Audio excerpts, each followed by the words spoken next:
Welcome to Set Apart, where we dive into the lives of God's chosen.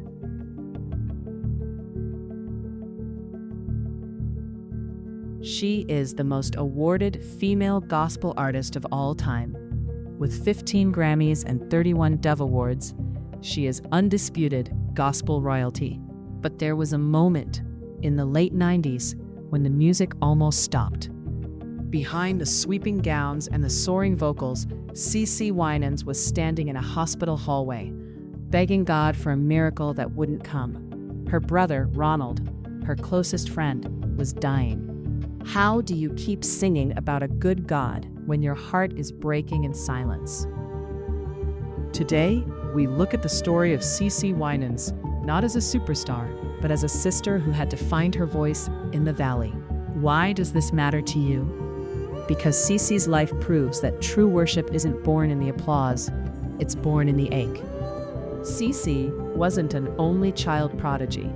She was the 8th of 10 children born to Mom and Pop Winans in Detroit. In a house full of voices, CeCe was actually the quiet one. She was shy, ordinary, and believe it or not, she never wanted to be a soloist.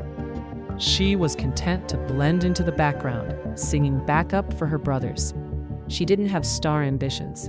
She just had a servant's heart. When she finally stepped out with her brother BB, she was terrified.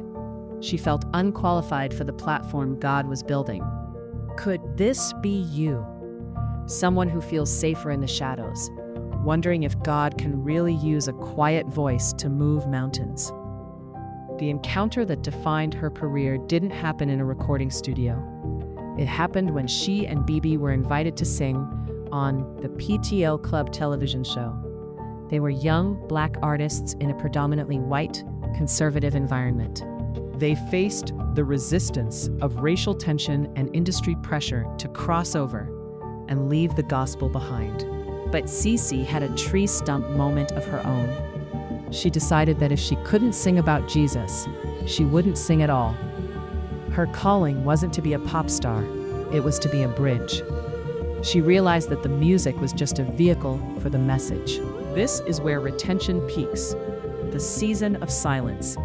In 2005, the Winans family faced their darkest hour. Ronald Winans, who had survived a massive heart attack years prior, finally succumbed to heart complications. CeCe was devastated. The family that sang about tomorrow was suddenly facing a today that felt hopeless. This was her hidden struggle. While the world wanted another hit song, CeCe was wrestling with the silence of God. She had to learn how to lead others into the presence of God while she was feeling the weight of abandonment. She had to fight the burnout of ministry and the temptation to let grief steal her song. She proved that anointing doesn't mean you're exempt from agony. The cost of CeCe's obedience was her cool factor.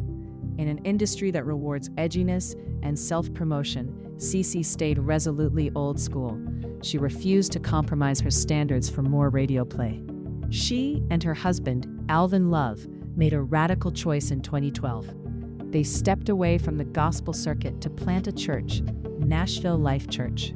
The cost was her time, her comfort, and her celebrity status. She traded the stage for the sanctuary. She chose to be a pastor when she could have just been a performer. Was it worth it? At an age when most artists are legacy acts, CeCe saw her greatest impact yet.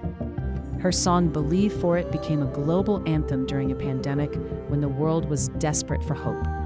Her true fruit isn't the Grammys, it's her character. She has avoided scandal for 40 years. She has mentored a new generation, from Whitney Houston to Tasha Cobbs Leonard. She proved that faithfulness is more powerful than fame. What is the takeaway for your life? Psalm 34:1 says, "I will bless the Lord at all times. His praise shall continually be in my mouth." CeCe Winans' life proves that praise isn't a feeling, it's a decision. It's easy to sing when you're winning. It's worship when you're weeping. Your voice is most powerful when it's used to declare God's goodness in your darkest valley. Don't let your struggle silence your song. Your alabaster box is meant to be broken. Reflective question: What season of waiting or grief are you in right now? Are you willing to give God a sacrifice of praise even when you don't have the answers? If you are choosing to believe God for a miracle today, type "I believe" in the comments. Make sure to subscribe as we share the stories of the voices that continue to lead us home.